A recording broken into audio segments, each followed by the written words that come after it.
He's oh my God, what the hell is this? He's gonna try it! And will this be enough? My God,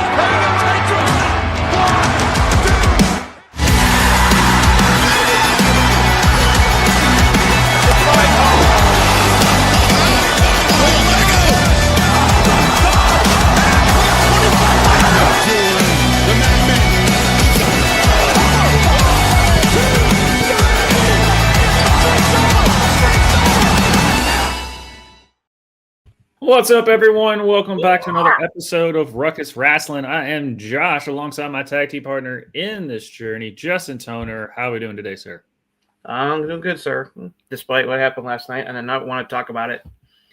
Hey, you see, I still support my Reds. Now, granted, we overachieve by just making the playoffs, but I still will take what I can. But yeah,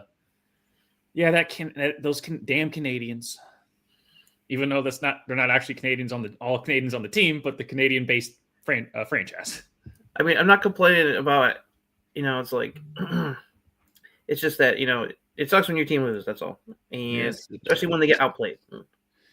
Yep. They rallied in game 3, but that was about all they had left in them. It looks like. But we're not here to talk about the Yankees. We're here to talk about the world of wrestling and what is going on in it, which news-wise, not really a whole lot. But one of the weirdest contracts negotiations that we know of that's actually been public. These type of things might have happened before, but it was either they re-signed or they didn't. They came out that Santos Escobar, because we haven't seen him on TV, we haven't seen those for a while. Los Garza, we haven't seen anybody for a while. We've been saying, at SmackDown's, what are we doing here? It's kind of bland. We'll get to that in a moment because it looks like WWE's trying to make changes on that. But with Santos Escobar, it came out that, he's no longer, which I guess the new thing, instead of releasing, 10 people, 20 people and twice every year, they just don't, they either go to them with a new deal or they don't renew the deal. We saw it with Jasmine Nix. We saw it with Karrion Kross. I thought there was a third one that slipped my mind. But recently, Santos Escobar said, I'm good. That contract is not good for me, even though they said they offered him more money. Then, 48 hours later, I guess whatever was keeping him, maybe he realized that he's looking at the other grass and the grass wasn't greener. So he said, sure, why not? And obviously, WWE didn't revoke it off the table. So obviously, they really wanted him still. Yeah. But I just don't recall. I think the more story is just like the public negotiation rather than them coming out and saying he's no longer with the company. Yeah, I think they probably want to keep this behind closed doors, but the dirt sheets are going to find ways to get their information. Some people will be kind of iffy on this, but actually I'm glad he chose to stay with WWE because obviously the fact that they work something out. Because it sounds like he was more concerned about the creative than about the money, but they still offered him more money and worked out creative stuff, and that was enough for him to resign. And besides, if he went to AEW, would he really go anywhere? No, he'd be part of the second tier, the Don Callis family. Into one of the numerous heel factions they got going on over there, and just get lost in the shuffle, just like a lot of people are right now. Yeah. But he could have gone to TNA, it's like they certainly could have used them, but it's like obviously WWE was like, let's make sure we hang on to him. Because if they didn't want him, they would have let him go. So yes. I mean, he's such a solid worker. He's got obviously when his heel turn with the LWO, that was probably the peak of Santos. roster, yeah, for sure. Yeah, I mean that was the peak there. And then they were doing some solid work with all their AAA shows that they were doing. Obviously, that's probably one of the creative things. He probably wants to be part of the U.S. title picture and tag team title picture and all those type of things. And they were probably more so looking at AAA with him and his faction. For sure. But I guess they realized, hey, SmackDown is kind of blah right now. So, yeah, we could probably use you. with that. But he wasn't the only one that re-signed. Xavier Woods a couple days ago announced Both that he members of New Day re-signed. And then today, Kofi Kingston re-signed, and then Big E, his contract is coming. All three contracts were coming up around this month. No word about Big E, but I would expect him to re-sign. Is obviously part of other things that he does. He does a lot of other work outside of the ring. They found a role for him on like the broadcast team for like the pre and post show stuff. So I think they're going to keep him around for that because he really shines in that role. Yeah. He also really helps with a lot of their charity stuff that they do. I think he's involved with that. And he's also involved with, at least when they used to hold camps for like athletes and stuff, they were kind of have Big E doing that. So I think he wears multiple hats. He was on Stephanie McMahon's podcast today. And the snippet that I saw was him basically kind of coming to grips with the fact that he's probably not going to get in the ring again. It sounds like he's accepted the fact that his in-ring career is over. That it's like it's been what, like 3 years now. Yeah. I mean, if his neck hasn't healed to the point where he could be able to be cleared to compete, I don't think it probably ever will at this point. So I think he's come to acceptance that his in-ring career is over with, and he said that he's okay with that because he felt that he's pretty satisfied with his career. I mean, it's like he's on the list of WWE champions. I mean, it's like he's one of the few African-American champions in WWE history that's won the WWE top WWE championship, which is a great moment. Just wish his run had been booked a little bit better, but him beating Lashley for the title with the Money in the Bank was a great moment the last like several years because as someone who enjoyed his work. So, he got to win a lot of their championships. It's like multiple tag team championships, part of the New Day, won singles titles all the way up to the top title. So, I mean, he had a really good career. It's like I can see why he'd be satisfied with it. It's like. Yeah, and then shout out to AJ Lee. That was a cool little them kind of after the pay-per-view, them kind of hugging it out, and then her kind of taking a shot at Big E about the accidental accidental chop there. So that was a cool moment. Yeah, it was really cute because it's like they go way back. They're very good friends, and it was really sweet. She was all like, "Give me out!" and then taking the shuttle shot at him like, "You almost broke my sternum," and he's like, "You're never gonna let that go, are you?" Yeah. She's like, "I've been waiting for a while to get that receipt." Right. But kind of circling back to Santos Escobar and him not being happy with creative. Well, I don't know if they're just putting it out there, being like, we understand what's going on, we're trying to fix it, or them realizing what they're doing on SmackDown is just not a good product right now. Where they came out recently, Road Dogg is still the head booker of SmackDown. If anyone didn't know, Road Dogg Jesse James was the head booker, but I mean, he's been, let's see here, DX is basically running WWE creative. But pretty much. But they're just like more people are going to be helping him out, even though he's still the head booker. Did I get that right? Excuse me. Yeah, I mean, it's like it's been known for a while that he's heading the creative for SmackDown primarily. So, but outside of the U.S. Open Challenge, and we'll get to SmackDown here too, it's just kind of been just, hey, it was on. And it stinks to say that, but ever since they went to 2 hours, it just feels like it's just nothing's working. Like nothing's popping off the screen other than the Sammy United States Open challenges, because they're just really good matches that highlight the talent that is in WWE and just how good of a worker Sammy is. Yeah. But Tiffany Stratton's, let's call it what it is. Tiffany Stratton's title reign has been crap, not because of Tiffany Stratton, because of bad booking. The U.S. women's title has gone the U.S. women's title has not worked since Chelsea Green gave it up, and even after that, she was just kind of trying to do everything she could to make it work, and it still kind of wasn't working because no challengers were even available. The tag team division, they built that thing out, but no crowd reacted to it, even though, like I told you, after that hour-long TLC match, I said the problem is the next week no one still cared, and I don't know what it is. Maybe it's the booking again, and now you're back to just doing Street Profits and Wyatt Six because we're really no others.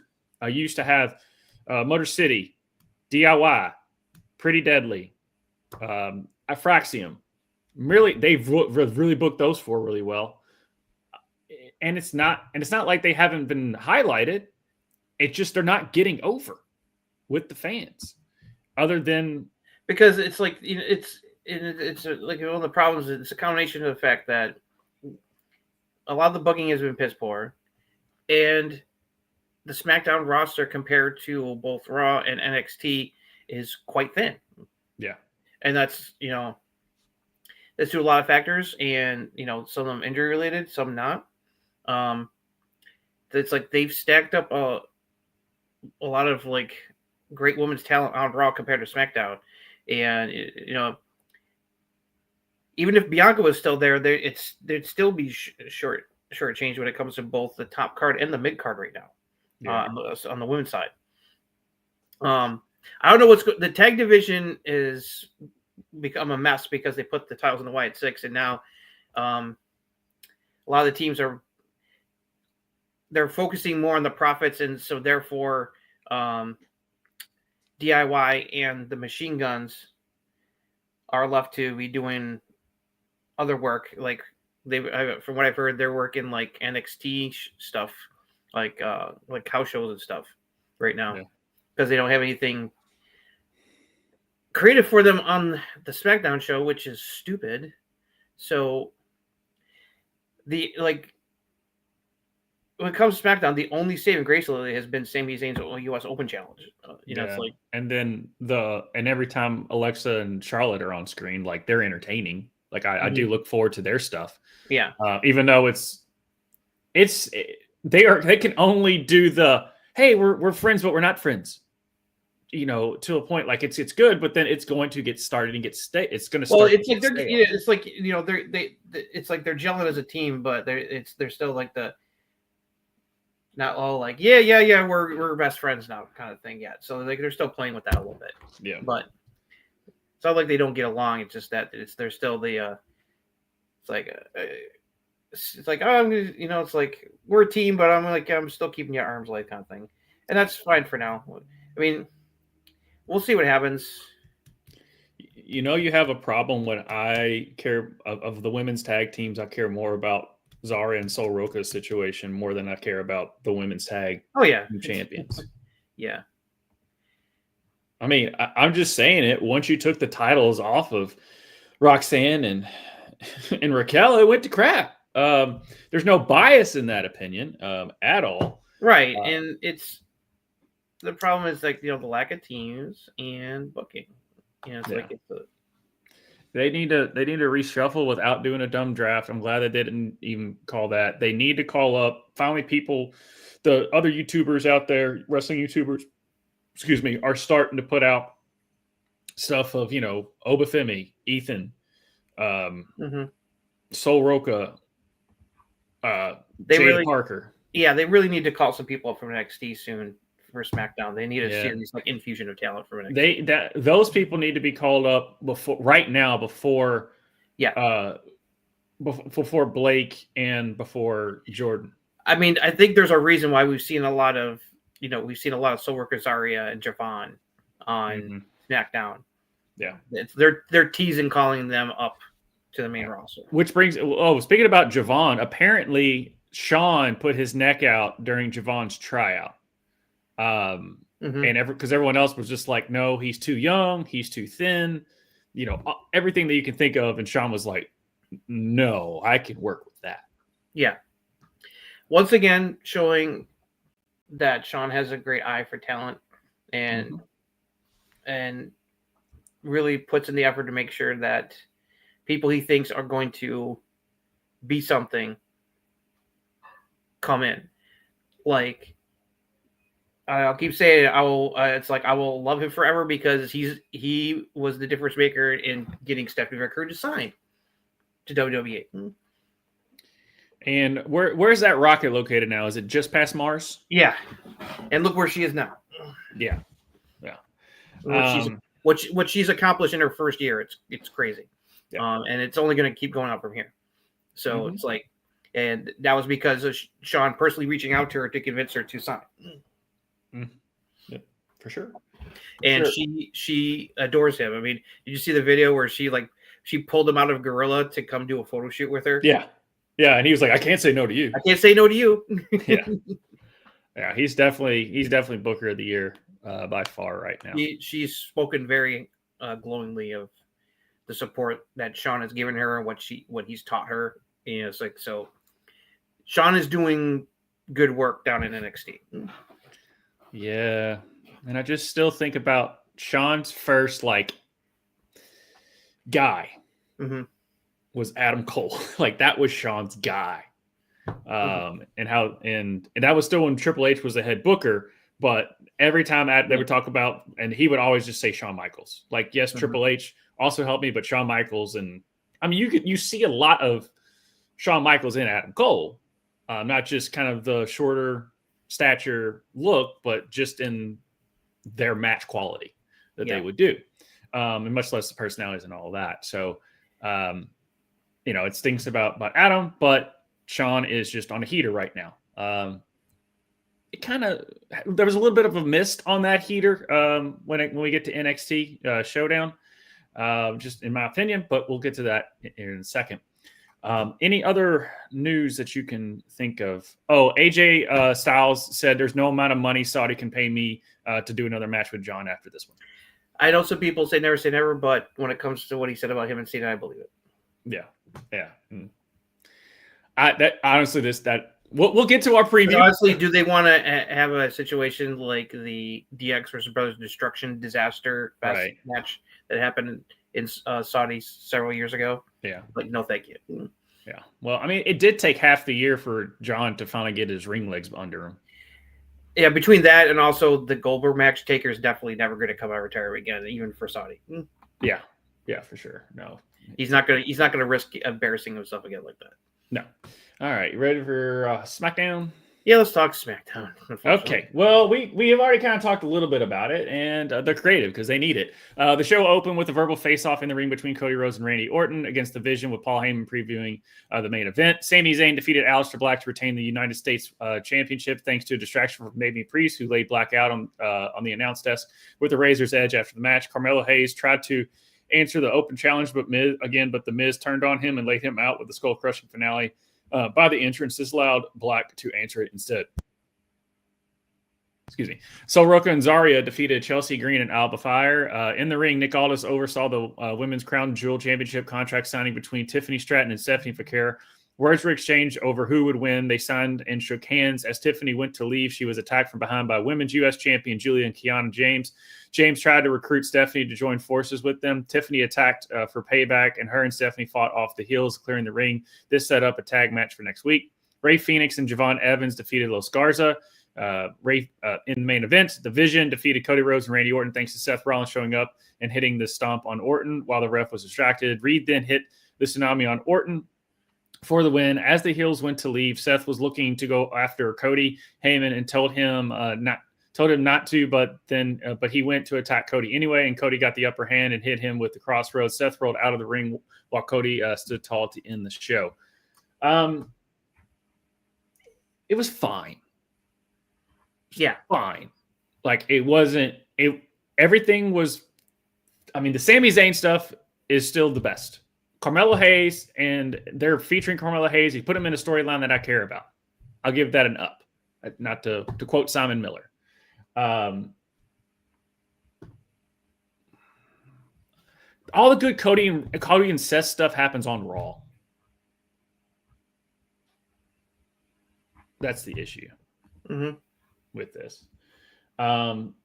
So it was really a really solid match with Sol Roca and Zarya. Even, but then again, it's like, okay, we have a good match, and then we showed dissension on NXT.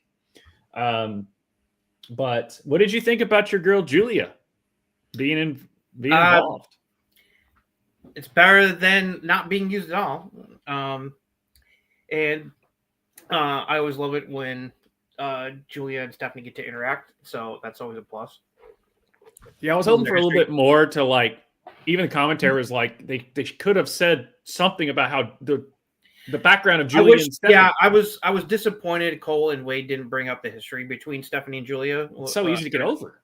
It's right there. Yeah, it's like, you know, it's like they're best friends, but they also are been rivals. So it's like it's gone back and forth. Yeah. In real life, they're very, very close. Whereas it's just like, but they had to fall out. It's like storyline wise, they had to falling out at NXT after Stephanie beat her for the title. So, but I was just like, oh, okay, well, at least it's something, you know. And then I was like, oh, this means it will set up the classic. Can they get a long tag match for Stephanie Tiffany next week, which is just lazy booking. But hey, if it means Julie gets to wrestle on the show, that's fine. But she's not going to be eating the pin. Canna will eat that pin in that match, so it'll be fine. Yeah, it means that she gets to be on the show. She gets to be down in Australia, so. But she deserves better booking. It's like she has no opponent. She has no real challenger right now. I mean, no, she has challengers. I mean, at this point, honestly, if Bianca isn't coming back anytime soon, might as well just have Julie a challenger and take the title and be a double champion. Just fuck it. Just try something. Are you? What do you think about Damian and Aleister Black still doing their thing? Like, where's this stip going?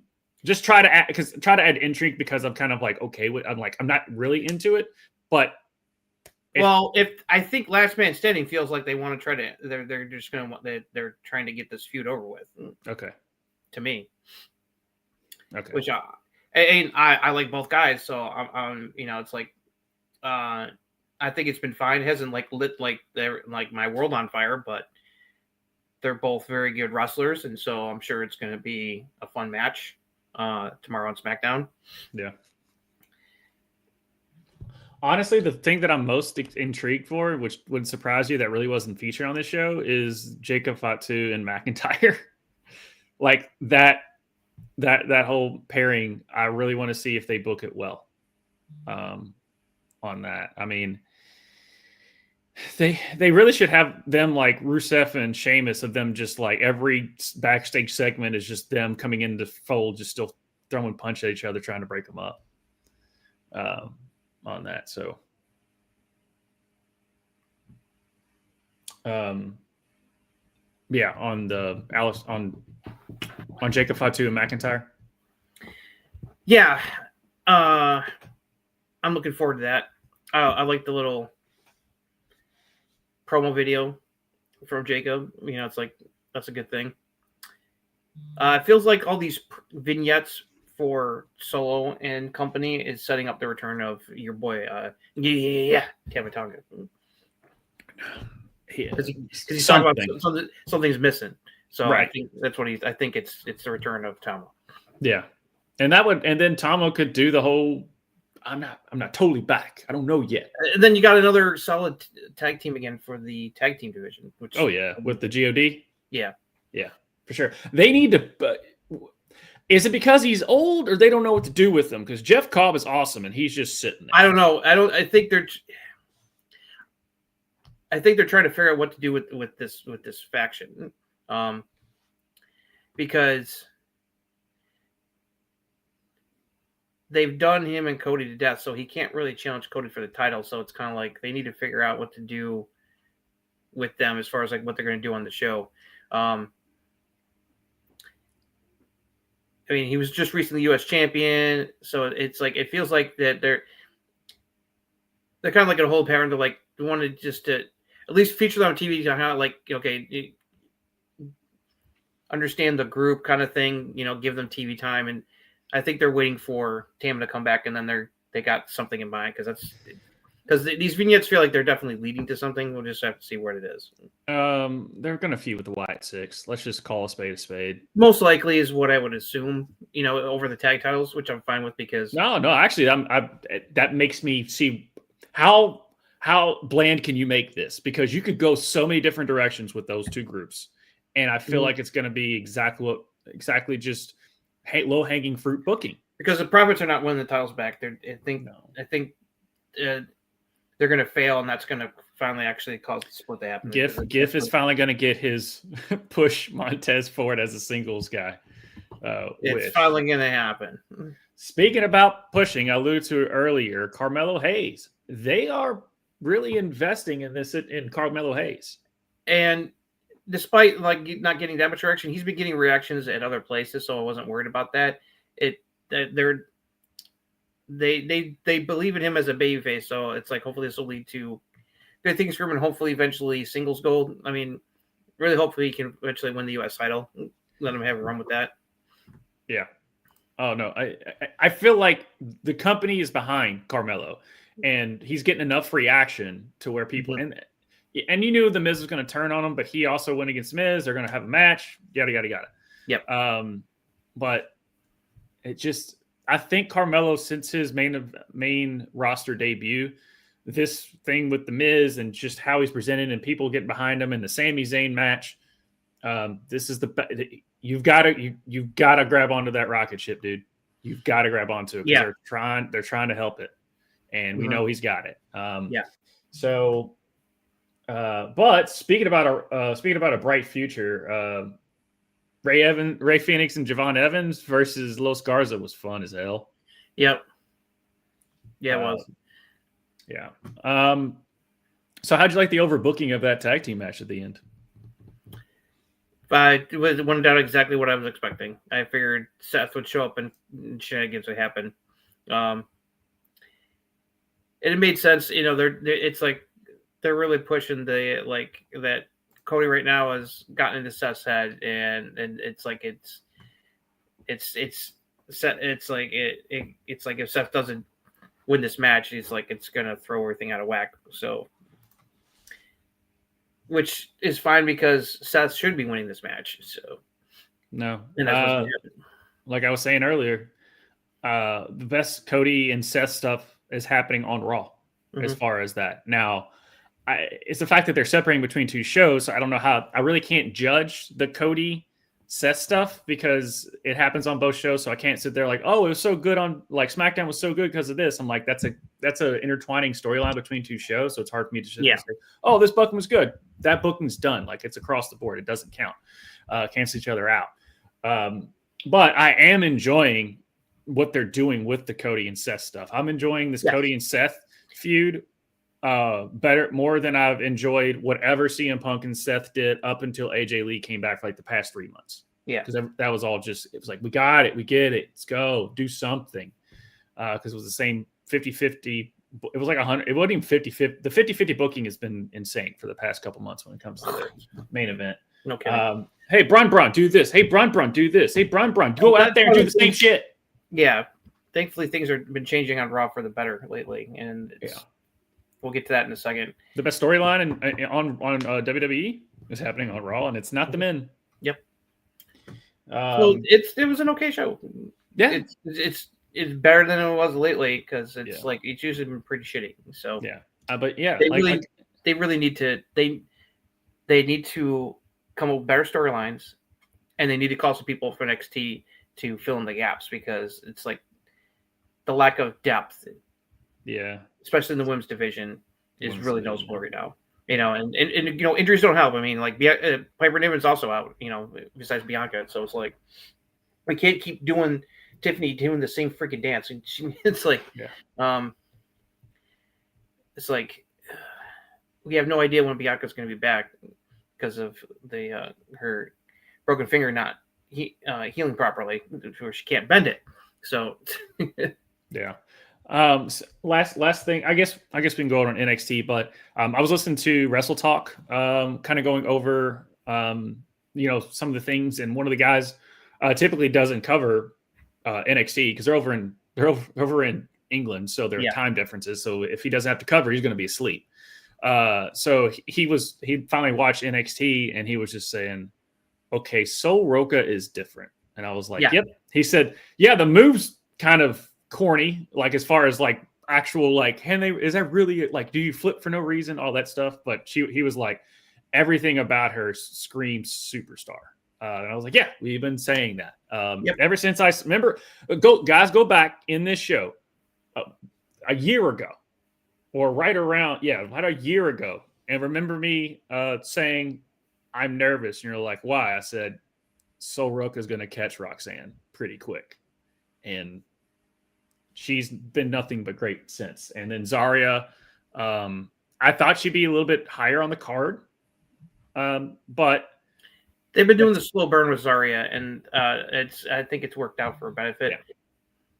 But as far as just because Zarya was lumped in with the signing of with the coming of Stephanie and Julia, so that was the big. Oh, and Jordan. So she was lumped in because that was right around Jordan. Well, she's younger than both.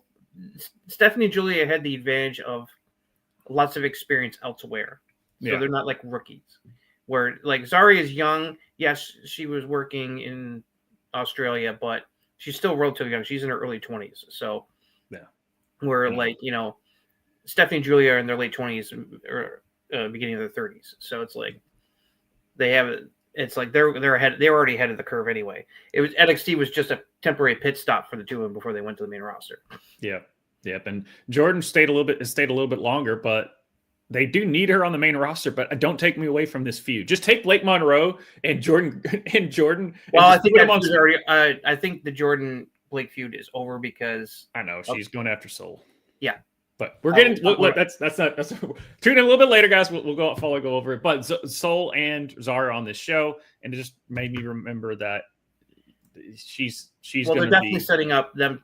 I thought they were going to have the match in Perth, but I guess not. Right. But basically, I'll say which sucks for Zarya because Zarya's from Australia. So it's like, because Rhea and Bronson Reed got matches on the card. So it's like,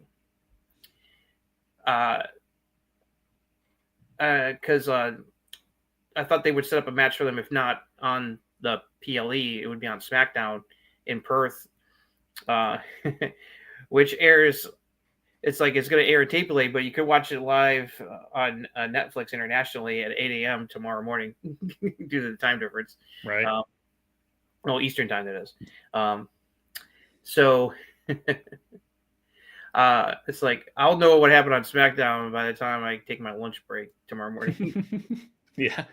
The spoilers will be out. But anyway, So, let's move on to Raw because this is where their things are cooking right now. Yeah. They're not boiling, but they are cooking. They're starting to cook. They're starting to cook. It's starting to boil. Roman Reigns opened the show cutting a promo only to be interrupted by Bronson Reed and Paul Heyman. They exchanged words and Reed challenged Roman to an Australian street fight at Crown Jewel Perth, and he accepted.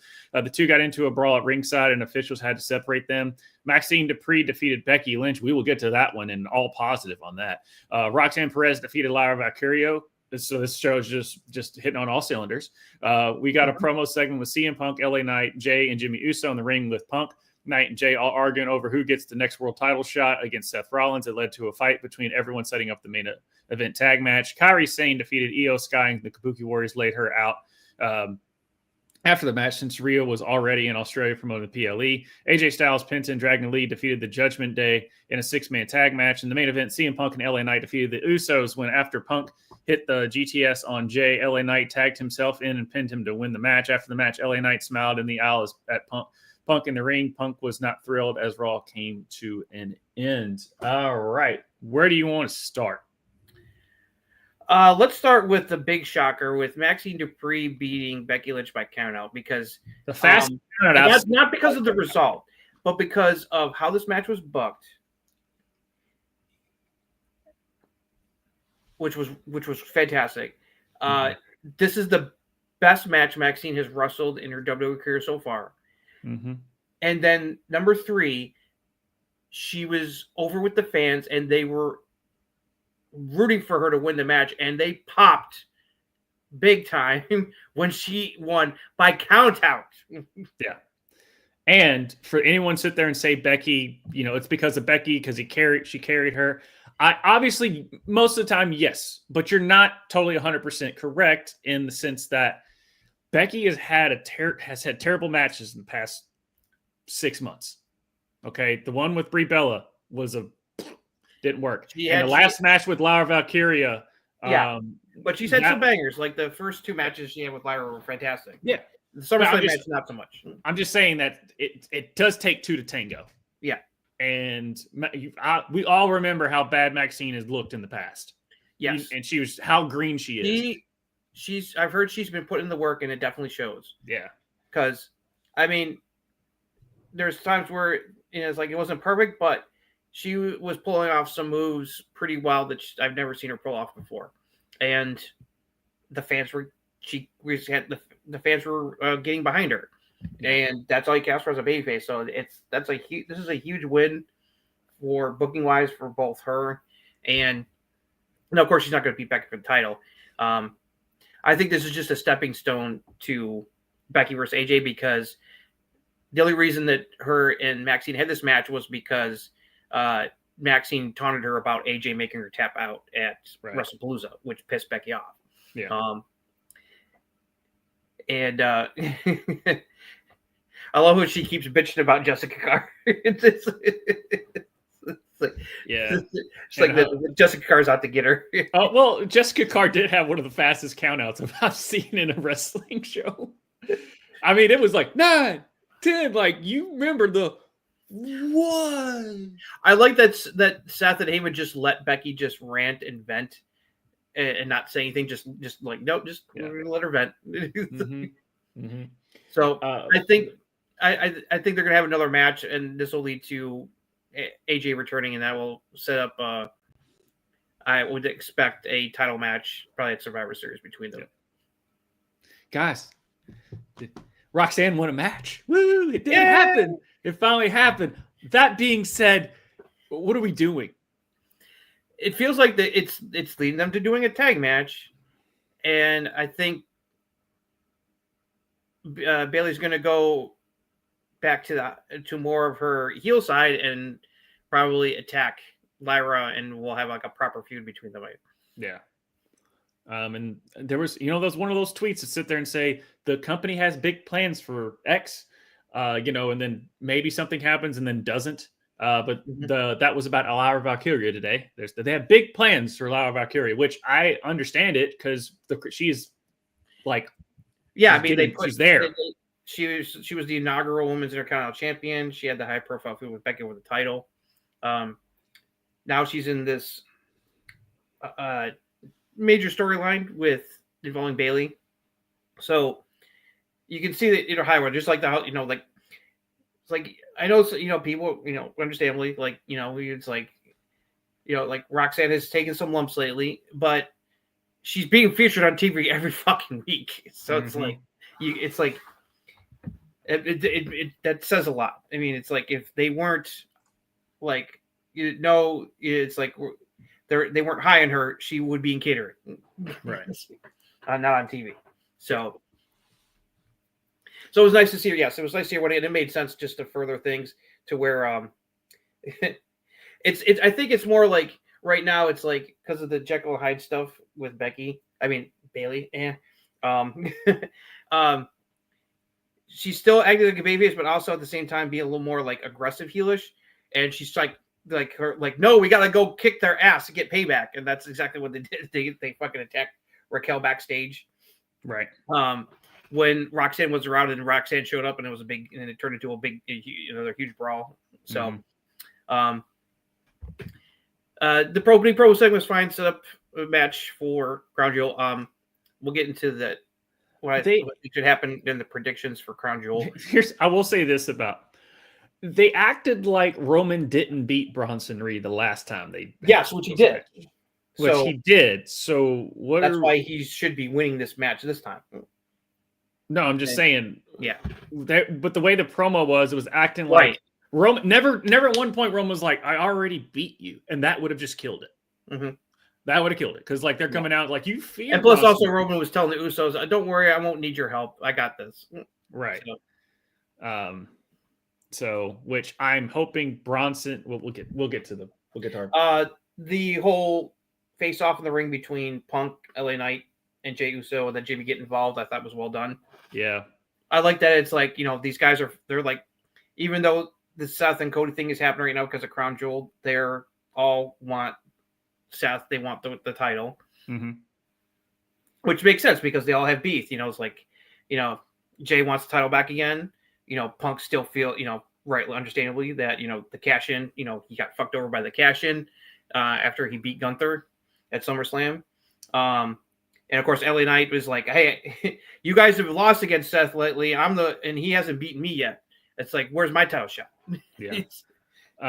Speaking about that, how did you feel about LA Knight finally squaring off with CM Punk? How do you think LA Knight I thought it was fantastic. Yeah. People get, and he does every once in a while because he sometimes gets tongue twisted because he's trying to make a point and his brain is working faster than he can say it. So he stumbles a couple of times. Yeah. So it sometimes hurts the punchline.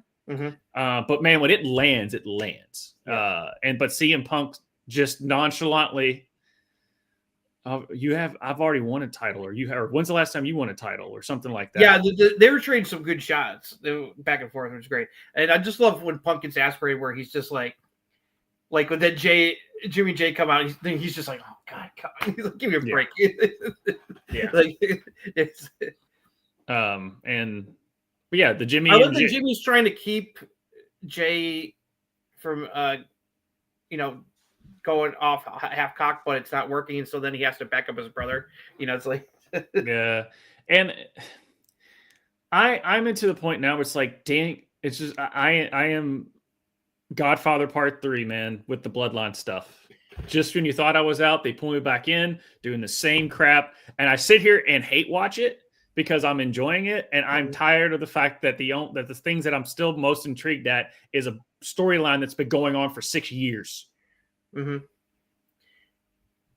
Yeah, but and no, this is not going to lead to Jay being healed. This is just about character development. Yeah, and storyline. Yeah, and the build to War Games. I love the backstage segment with Asuka and Kyrie, where Asuka continues to be like an abusive spouse toward Kyrie, and it's like the fans are going to pop huge when Kyrie finally has had enough of Asuka's shit and finally turns on her, because she's getting treated like shit, man. That slap, you can hear that slap. I was like, you can only get away with that for being friends, because she did not hold back on that slap when she slapped Kyrie. I was like, ooh. Even the fans, you could hear the fans going, ooh. So, yeah, I mean, they took advantage of Rhea not being around so they could beat up Io some more. So, yeah, the heat for that tag match at Crown Jewel is going to be off the charts. That storyline's been fantastic. I liked how AJ was hyping up him and Cena. Like, we don't need a fucking storyline. It's me and Cena one more time. Yeah. Come on. He saluted. Yeah. He's like, we don't need a build. I like how he's just out there just giving all like the wrestling jargon out too. It's like, we don't need a build. And we're going to put on a good show. It's like, we know, but it's one thing I want to come. There's still things that are still an issue. Number one, New Day needs something. And number two, what are you going to do with the tag division? Because it's like, again, when's the last fucking time Judgment Day's defended the fucking tag team titles? Right. Now, the stuff with Dom and the Judgment Day, it feels like it's starting to drag for me. Just fucking pull the trigger and split them up, please. It feels like it's starting to drag now. It's like they've been teasing this for months now. It's like, when are you going to pull the fucking trigger? Yeah. I do appreciate that Rusev is out to kill Dom, and I want him to kill Dom. And then Penta got in the way, so now Rusev's going to want to do a wreck Penta next week, most likely. So Penta versus Rusev, fuck yes, please. But I'm glad that he's like still wants the IC title, because he got fucked. So I like that. But yeah, they got to move this split forward. It's like, I think do you think they're still waiting on Liv? that's what I'm worried about. It's like you don't need Liv to be back right now to pull the trigger on this shit. Right. I mean, but I think that's what the worry is that I think that's why they've been stalling, because they want Liv to be back to really make it more juicy because they're going to split Dom and Liv off from Judgment Day. It's like, yeah, it feels like main event. I'm glad. I like to finish the main event where LA Knight was just being a dick and just was like, "No, I'm going to take the pin here, bro. I got it." And Punk's like, "You motherfucker." Mm-hmm. I like that. So, the other thing I liked about Raw was just how like things led to another. Like the backstage segments led to stuff happening. Like storylines are happening, things are progressing. Some faster than others than I would like, but like the Judgment Day. But this show finally feels like it's starting to recover. It is. It's just the men's tag. I mean, that's pretty much the only thing that's really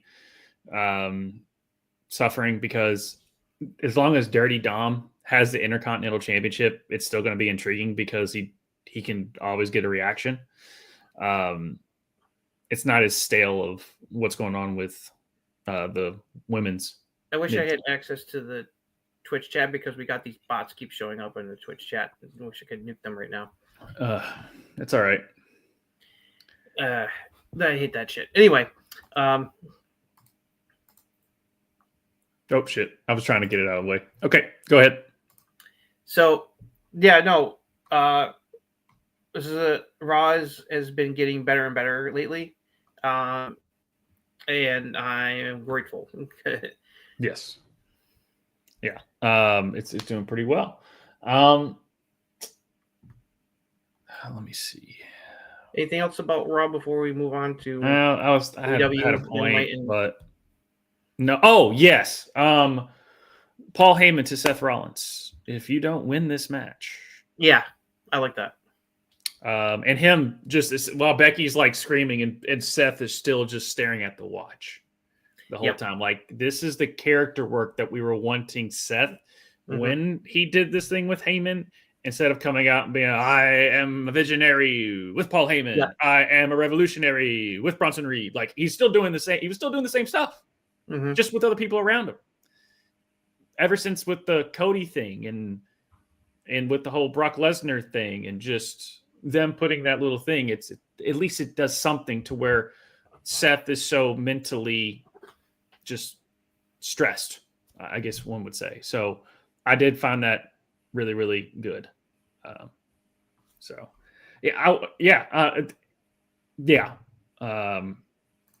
would, change the character. Yeah.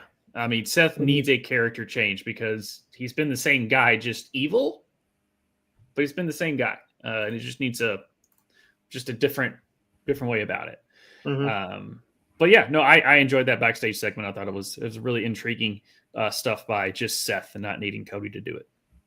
And which makes me more intrigued for the match, because it has a little bit more stakes to it than just I'm better than you and you know it type things. Yep. So speaking about that, let's move on to AEW Dynamite.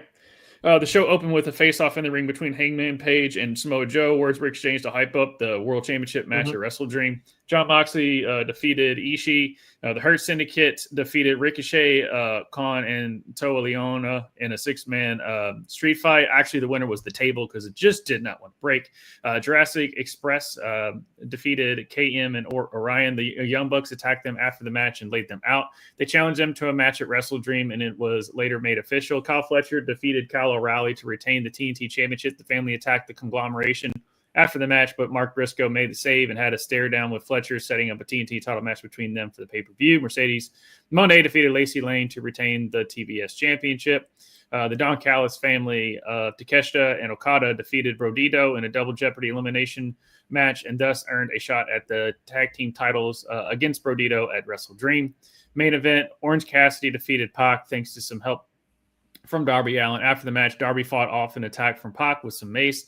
The Death Riders showed up, and Darby pulled out a Molotov cocktail and was going to light it to use on the heels, but security stopped him and held him and the Riders apart to close out the show.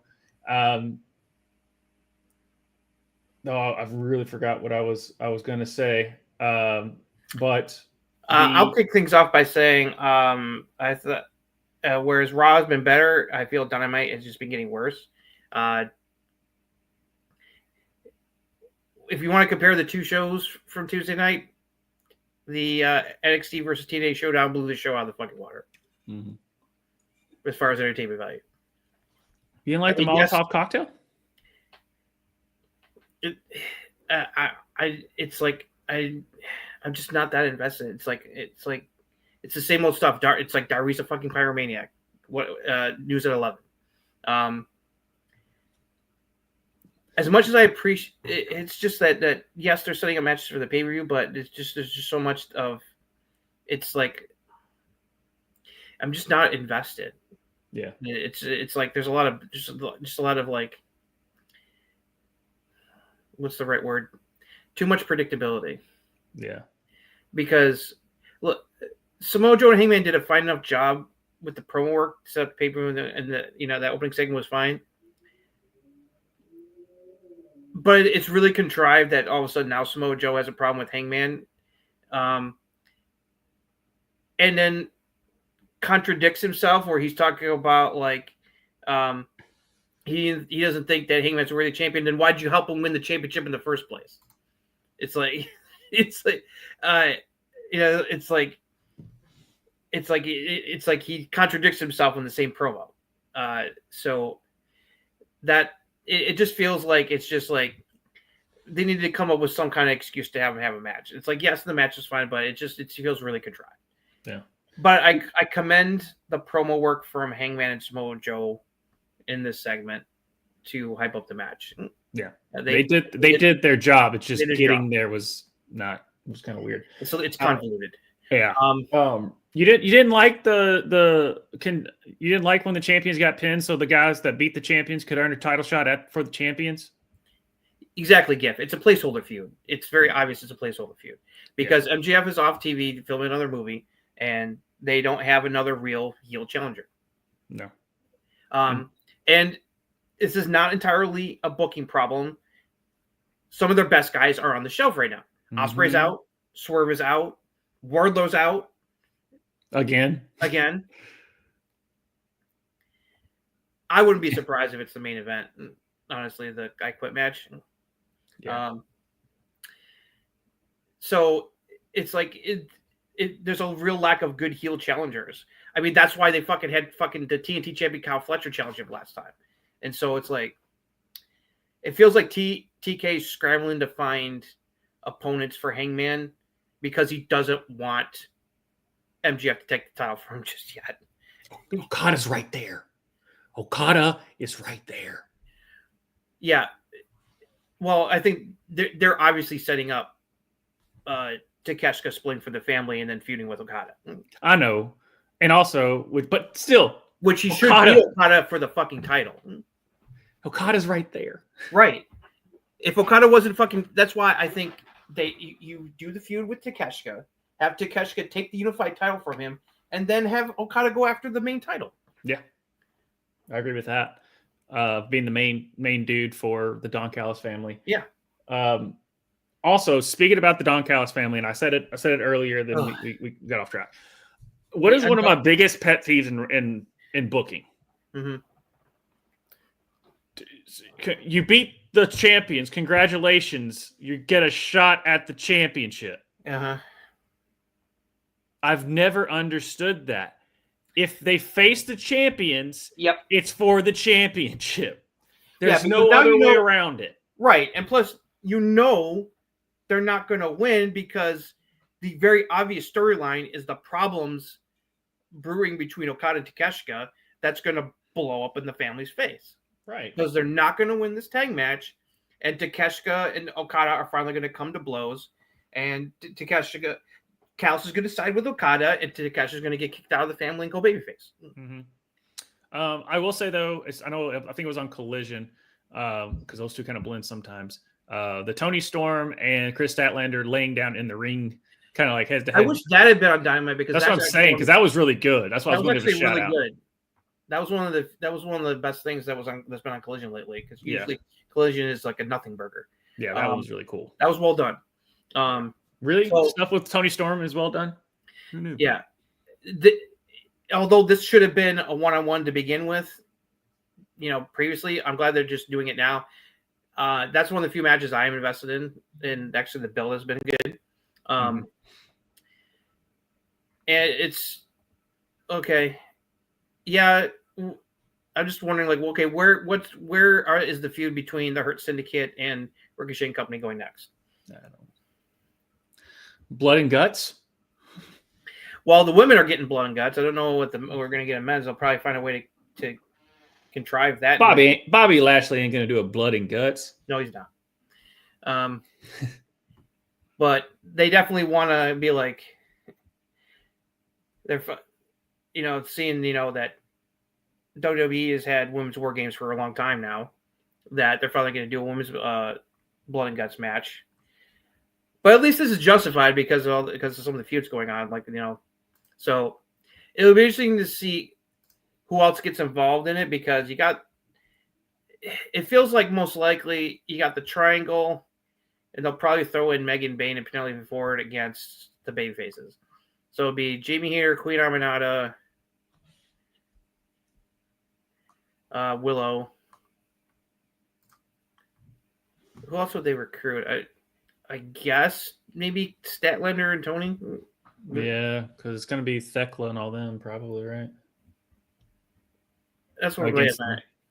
Yeah, that would be my assumption. Hopefully they can pull it off. Yeah. Yeah, Jurassic Express and the Young Bucks. That's cool. Whatever. That's fine. It makes sense. Yeah. I would think the Jurassic Express should hopefully win that, because they kind of need that momentum. Yeah. They're going to definitely do that. Fletcher versus Briscoe, I can get behind that as a TNT title feud. Yeah. That should be a good match. Because, according to the fans, Briscoe, it's Mark Briscoe. He's awesome. End of story. Mm-hmm. But he did just come off of a beating. It feels like a step down, though, because he should be more on the world title level after what he did beating MJF. Right. It feels like he's going backwards. He's back into the mid card. Right. When you have a win like that over MJF, who is a fucking main eventer, you should be in main event level. But now he's back in the mid card. Right. So that feels that I have a problem with, but that should be a fine match. What did you think of Pac's singlet instead of different look? Mm-hmm. That was kind of crazy, but no, that was a fun match between Orange Cassidy and Pac. Oh, it's a lot. Some people suspect this. Former Caden Carter, now known as Lacey Lane. Lacey Lane, yeah, showed up. This is a problem I have with AEW in general. When you debut someone, having them lose in their debut doesn't help them. I'm sorry. If you're going to debut someone and you're invested in someone, they should be winning their fucking debut match, not job it and be another jobber to Mercedes Moné. I think that they're probably showing. I don't. TK's logic is ass backwards if he thinks that helps her get over. I think what they're doing is bringing in her and then Caden Carter because they're trying to do the women's tag team. Because of the women's tag team division, yeah. Yeah. I won't be surprised if Casey Canzaro shows up. Yeah. Caden Carter, Casey Canzaro, whatever her name was. She had like 4 of them. I don't know. She was really going to Ninja Warrior. She could go by her real name if she wants to. Yeah. She could. But yeah, no. Yes, I can see where they're going for stuff, but most of this stuff is very just shoved. It's very forced. Figure it out. I wasn't sure, but JD was right. They've been keeping the belt on Mercedes long enough so that she can beat Jade Cargill's title reign record, and then she's going to drop the title. Yeah. Yeah. Because they specifically mentioned it finally this week that she's about to surpass Jade's record for longest TBS title reign. Gotcha. Yeah. So, all right, let's get into the showdown. Don't call it the other thing, Justin. Don't you do it. Don't call it what it's supposed to. Don't call it the other thing. Okay. All right. Ready to break. The Hardys defeated Dark State to retain the TNA World Tag Team Championships and win the NXT Tag Team Championships in a winner-takes-all match. And it has been said that the last in a lifetime a match between the Hardys and the Dudley Boys will now be for both titles. They did say that. So there you go for that. Team NXT defeated Team TNA, to no surprise there, with special guest referee Jordan Grace. JC and Sol Roca were the sole survivors. NXT GM Ava was backstage with TNA's Matt Cardona, who said he was sorry for getting involved in the Born Briggs match, but he wanted to get involved. Briggs showed up and Cardona hid behind the door, and Briggs said he wanted a match with Cardona next week on NXT, and Ava said she and Santino will make it happen, which made Cardona happy. Ethan Page defeated Mustafa Ali from TNA to retain the NXT North American Championship. The women's NXT team celebrated their win backstage when Zari came in to talk to Sol. Not happy she didn't vouch for her to be on the team. Sol said, "Don't worry, we're going to be tag team champions soon." When Blake Monroe walked in, Blake said Sol is greedy and Zari will never get what she wants as long as they stay together. Zarya said that she knows Blake only cares about Sol's titles. Blake says she only cared about the women's NXT North American title. She only cared about that. Blake said, "We'll see how long this friendship lasts," and left. Main events, the TNA team defeated Team NXT in a men's Survivors Series match with special guest referee Joe Hendry.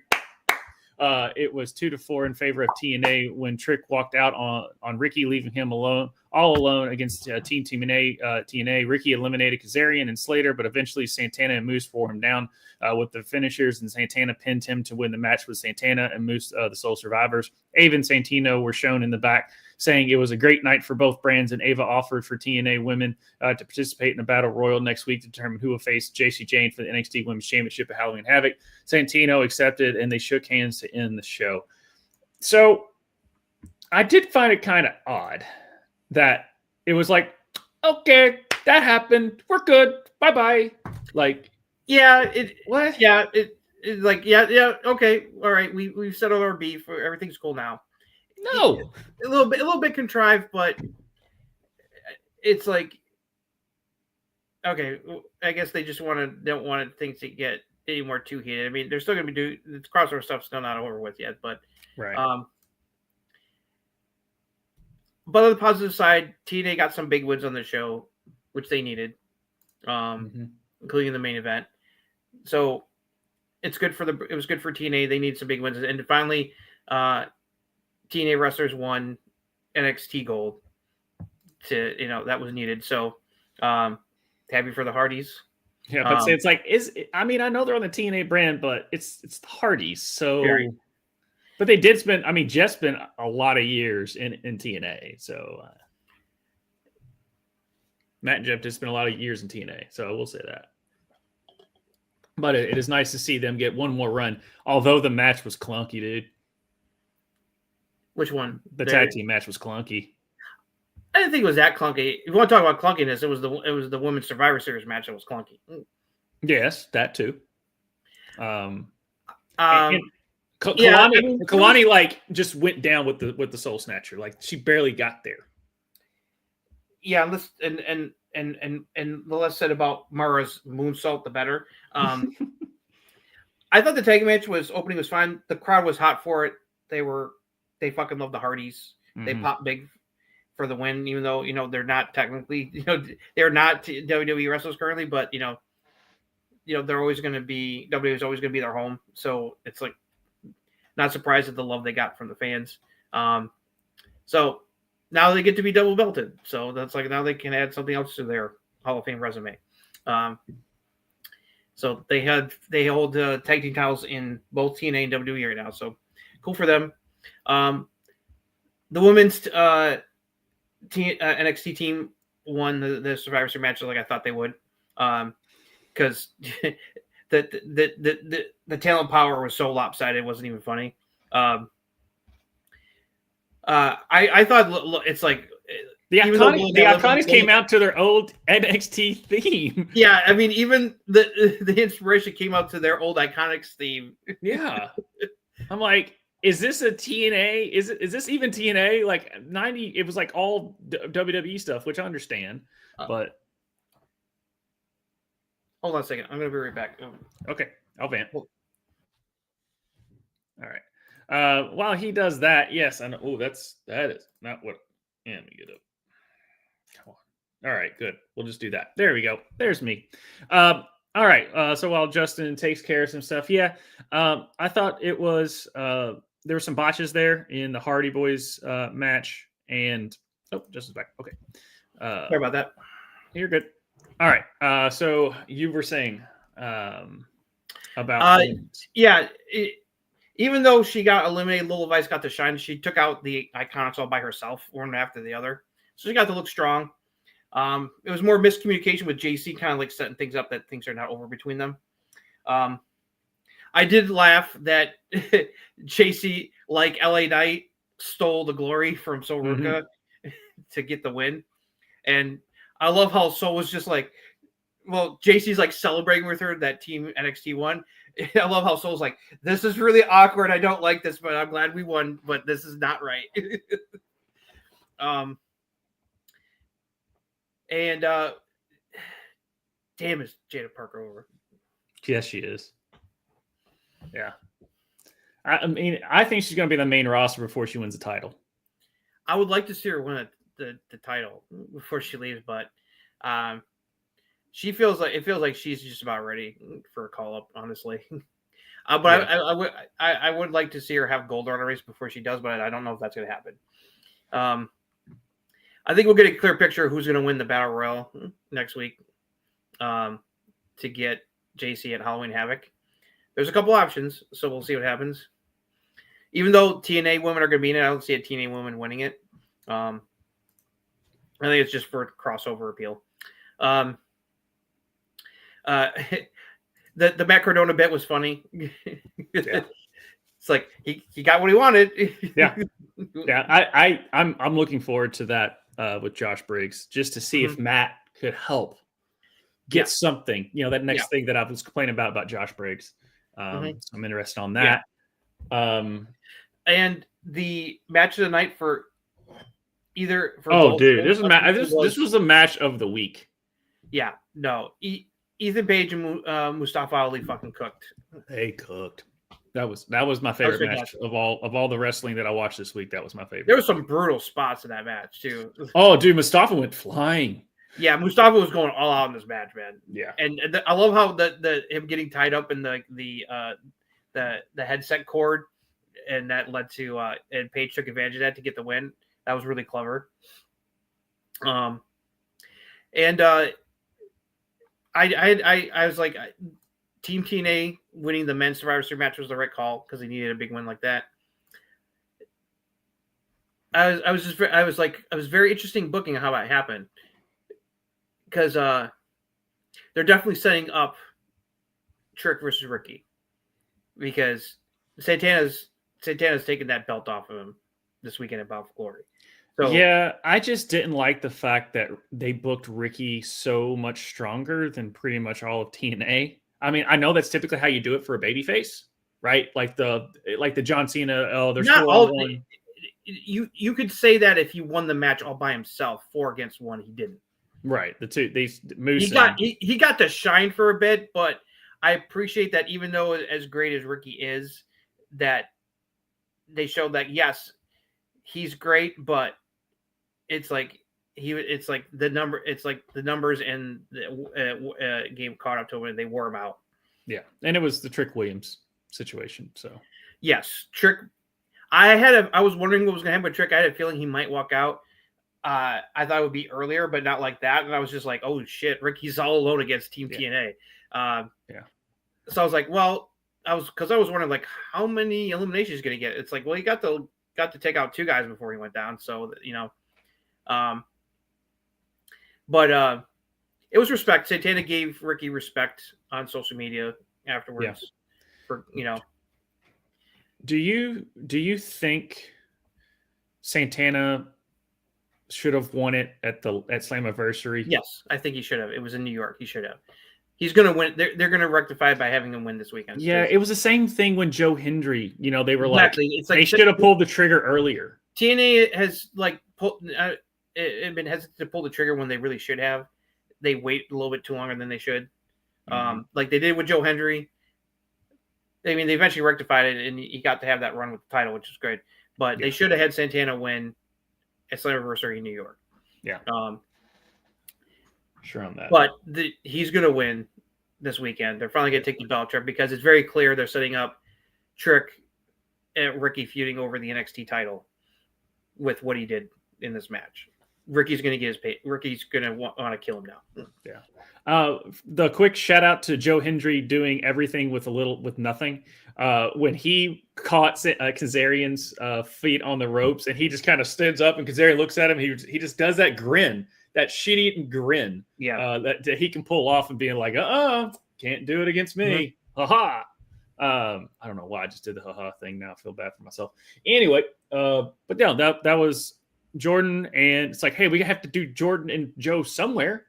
We have to get them on the show somehow, even though we don't want them to be in the match. So yeah, Joe, I felt, did a better job as a special guest referee than Jordan. It feels like Jordan had some issues, although I did love the red card joke with Jada Parker, Jada being a former soccer player. I thought that was funny, but there was definitely some timing issues. That's why I think hi Jessica. Huzzah! Yeah, I know. I feel bad for him saying it. So that's why the women's match is a little sloppy, but the final two matches, Ethan and Ali, and the men's Survivor Series match were quite good. Yeah. So overall, I thought it was a good show. It kind of underwhelmed me a little bit. I was expecting a whole lot more chaos. I was thinking a little more, but I thought it ended up being entertained. Also, I'm all for, even though I was perfectly fine with the Jordan and Blake continuing their feud. I am down for Blake coming after Sol Ruka, and that definitely means Sol's dropped the title. And it's funny.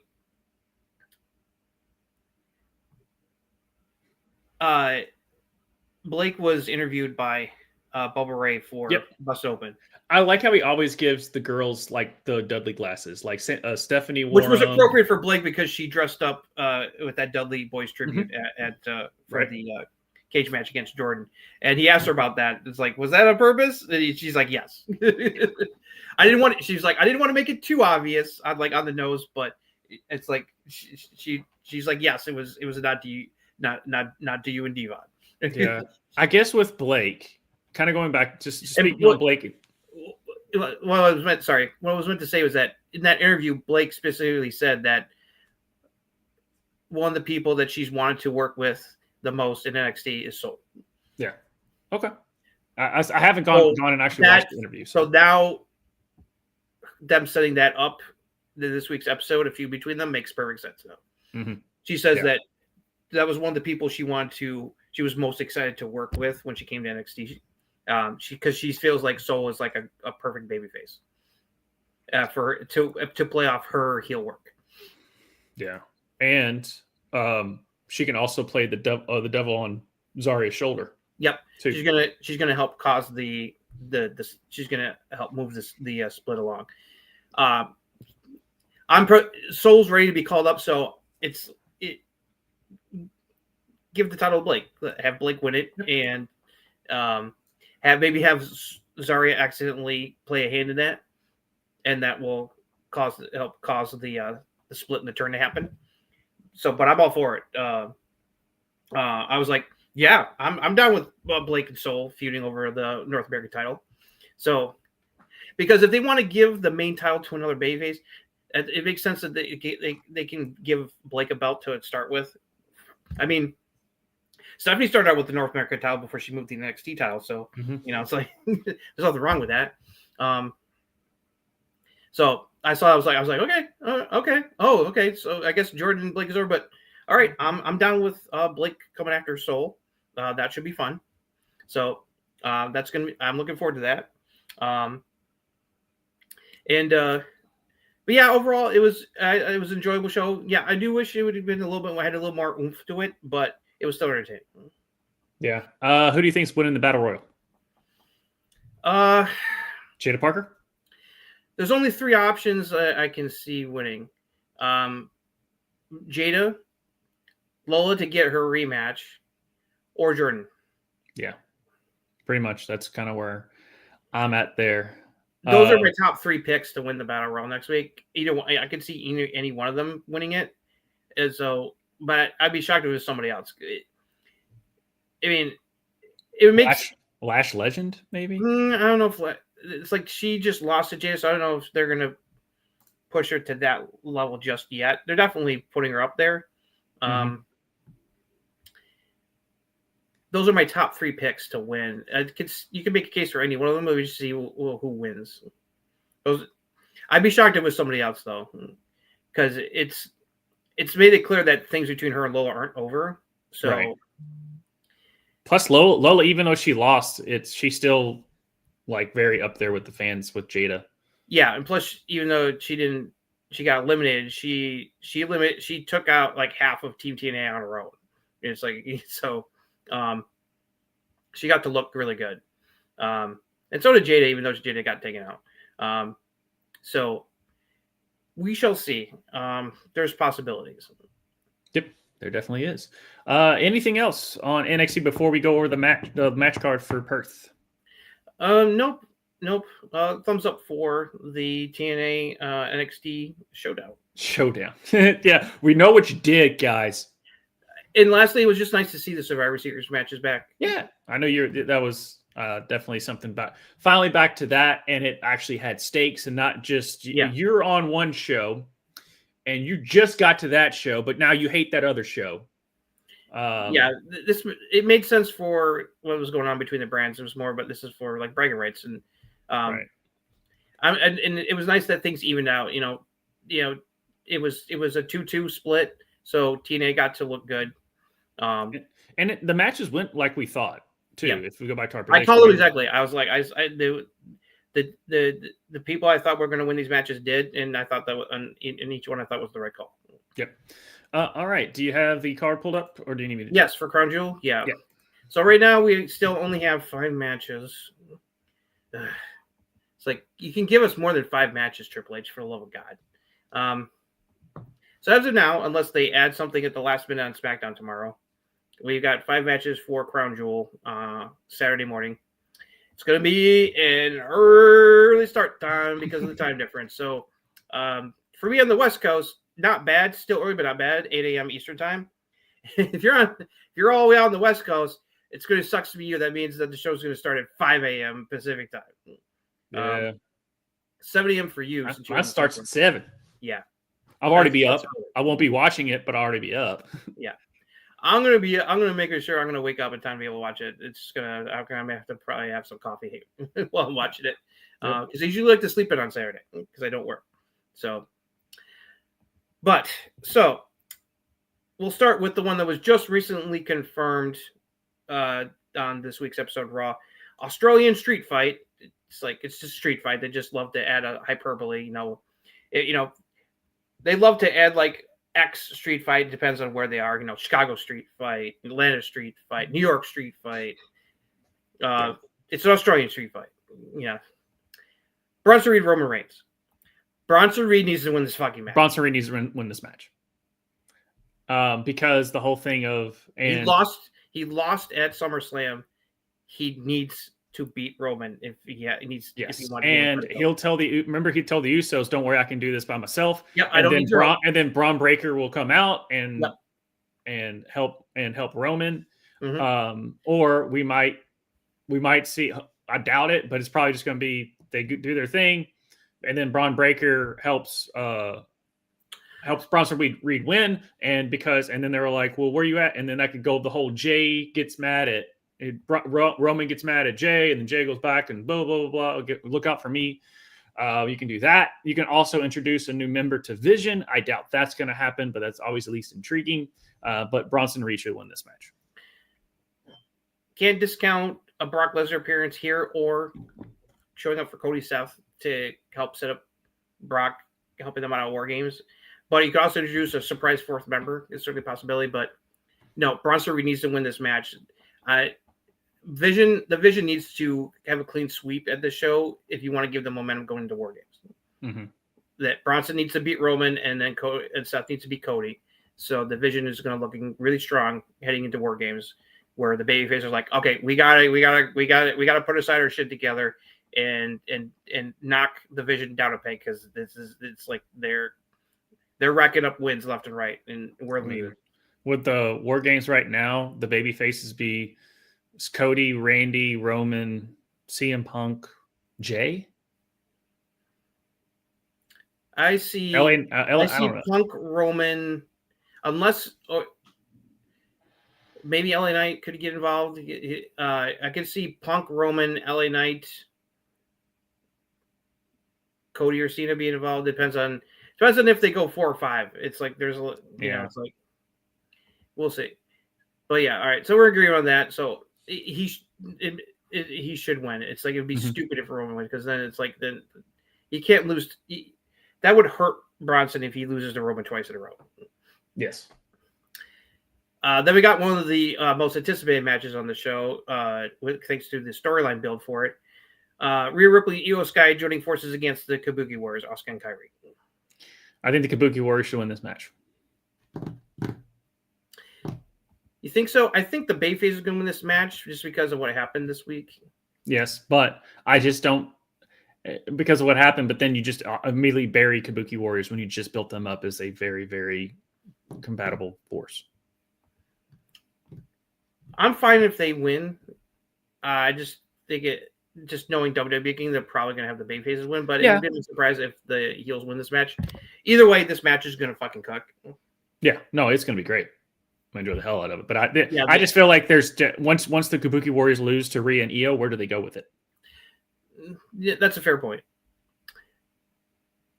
Then we got, probably for the last time, John Cena, AJ Styles, 1-on-1 again, one more time. This is something this is my favorite match that I'm looking forward to. This match has a high possibility also to fucking cook. Yes. Yeah. Like I was saying earlier in the show, it took Cena 6 months to finally get his legs under him, because I think his cardio was just so bad, and 6 months in, he finally got the footing back under him. Because ever since that Cody SummerSlam match, every match has been great. Outside of except for Brock Cena, because that was just I blanked that. That was the way it was booked, not because of him, not because of Cena. Yeah, it's like they booked it to where it's like Brock mostly squashed it.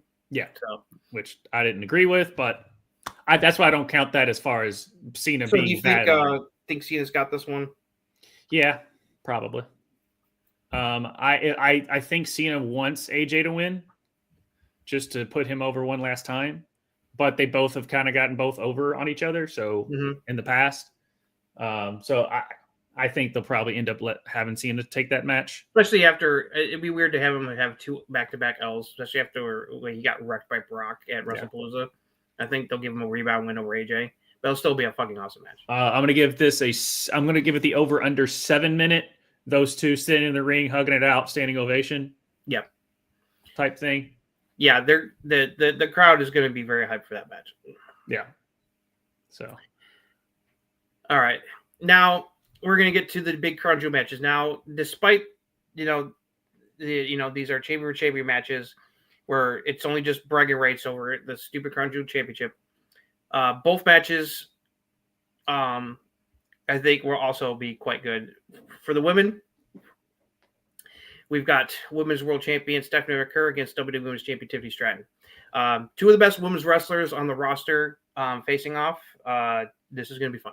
This is going to be really fun. I haven't looked forward to a Tiffany Stratton match in quite some time. Yeah, no, it's nice that Tiffany's finally going to have a really good opponent to work off of, and these two could definitely deliver a stealth banger if they can be able to get into a good groove. But Stephanie's winning this because number one, they just strapped the rocket onto her, and number 2, they've repeatedly mentioned how Tiffany is undefeated this year. She has not lost a match this year as WWE champion. So yep, that was another clear sign that Stephanie's winning this match, and it won't hurt Tiffany. No, not at all. No, Stephanie, they will keep building momentum for Stephanie now that she just won the world championship. So the La Primera's got this. Yes, I agree. And then the men's one, WWE Champion Cody versus World Heavyweight Champion Seth Rollins. Seth needs this win over Cody after the build-up and the storyline. That's the only outcome that should happen. Yep. Cody's beat him 3 times in a row. The question is how much shenanigans is going to be involved to allow Seth to win, because I don't think it's going to be clean. I don't know, and I don't care. He should go over on Cody. Yeah, it doesn't matter if it's clear or not. He needs that, like, I beat Cody. For all the investing that they did in this vision, they need Seth to win, because they're supposed to be the big faction that is run roughshod over both shows. Yeah, we can see both the Bronze get involved. We could see Brock maybe show up as a surprise. Yeah. Randy could get involved potentially. It's like they're teasing Randy finally turning on Cody still. So a lot of things could happen. But it's been going on for 2.5 years. Yeah. But the only outcome that should and will happen is Seth is winning this match. Yep. Agreed on that. And it will be really good as well. But I like this card though. No, this card is very strong. Like there, I look at this card and I don't see the potential for a bad match anywhere. I mean, like, I'd say maybe the match that may be like I consider maybe the weakest just because it's a street fight would be Roman and Bronson, but that's still going to be a good match at minimum. I mean, the women's tag match is going to kick ass. Cena, AJ is going to kick ass. Stephanie and Tiffany, that should cook, and so should Cody and Seth. So it's like we have the potential if all the things work out. This could end up being one of the best shows of the year. If the matches are the majority of the matches that we hope deliver or exceed expectations. Yep, agreed. So, well, all right, Justin, we did it, man. Right, an hour and a half. But that's not the only show this weekend. Just real quick, TNA has Bound for Glory on Sunday night. That's true. Sorry, my TNA people out there. That's my bad. Hand up. Just do a quick rundown. We don't usually cover TNA much, but this is a big show, and WWE is involved. I mean, I'm going to be checking it out because you got Javon Evans versus Leon Slater for the X Division title. That match is going to be that match is going to be so good. Banger. You got that. There's going to be the Call Your Shot Gauntlet, which is their version of Money in the Bank. Inspiration and Elegance Brand are fighting for the women's tag titles. Gia Miller is going to be stepping out from the interview role and fighting Tessa Blanchard one-on-one because that's the storyline. We've got a hardcore war between Order 4 and the System, and that's intergender because Tasha Steele and Alicia Edwards are going to be in the match, so it's not just all men. NXT's Claudia Jordan will be defending the Knockouts Championship against Indy Hartwell. The Hardys and the Dudley Boys are fighting in a tables match one last time, and they've confirmed that both the TNA and NXT tag titles are going to be on the line. So both tag titles that the Hardys have are going to be on the line against the Dudleys. Yep. And that match, they better shield a lot of stuff because those guys can't move like they used to. Call it the one final table match. Yeah, one final table. Yeah. Frankie Kazarian is defending against the international against the person he defeated for it, Steve Macklin. And, of course, the main event, Mike Santana challenging Trick Williams for the TNA Championship, which he should fucking win. Yeah. Part of me thinks Ricky's going to mess with him, but I think it should be just a clean Santana wins. I wouldn't be surprised if Ricky shows up, but not to, interfere in the match. But I think the way you could do it, where Ricky plays a role that Trick will piss Trick off, is that Trick tries to walk out, walk out and be like, nah, bro, yeah, I'm just going to take the count. I'm going to keep the title. And Ricky shows up and he's like, fuck no, get back in the ring. And so then Santana can then win. Right. That would be the right way to do it. Instead of him just interfering in the match. You want Santana to win clean. Right. And yes, and then all of TNA comes out and puts Santana on his shoulders, and Santana is woo, even though it should have happened Slammiversary. Yeah, I will not be surprised if Ricky makes an appearance, but I don't think he's going to interfere directly in the match. I think he's just going to make sure that Trick doesn't try to like pull bullshit.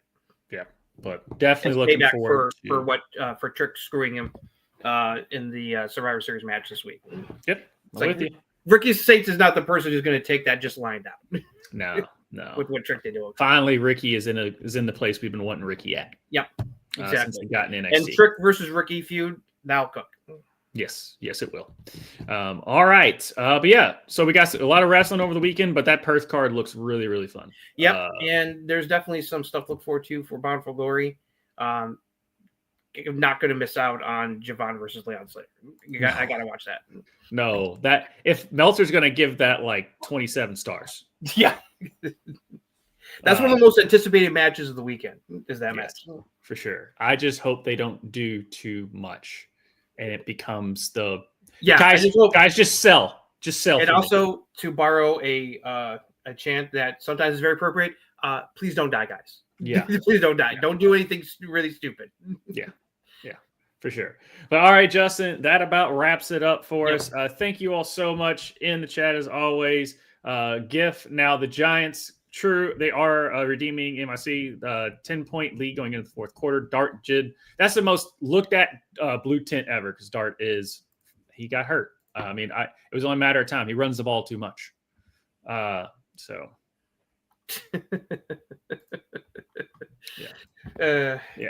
But thank you all for joining us in the chat. Everyone out there, if you're watching this video a little bit later, comment down below. Tell us what you look forward to. Who you think is going to be the best match of the weekend? But even between Bound for Glory, is Javon going to outshine the whole card of Perth? Who knows? They do have the shot at doing so. And also, we've got other shows coming on Monday. If you like fantasy football or just talking football, join us over there at Fantasy F Around at 9 o'clock Central, 10 o'clock Eastern. Then on Wednesdays, you have me, Soul, and not Soul Roca, a better Soul, and Tushka over there breaking down the week that was from Wednesday to Wednesday of sports, and Rev Sports wrap it up. Then on that Thursday, you get me and Justin once again breaking down all the falling out of SmackDown, Perth, TNA, AEW. We still talk about it. Yep. I think we're down to 4 channels that still talk about Dynamite these days. But we still talk about it. And obviously what happened on Raw and all the news and notes that goes on in that between Thursday and Thursday, which is 8 Central, 9 o'clock Eastern. So Justin, we did it again, man. We got to the end and I can't wait to do it next weekend. We'll see y'all later. Have a good one, guys. Peace.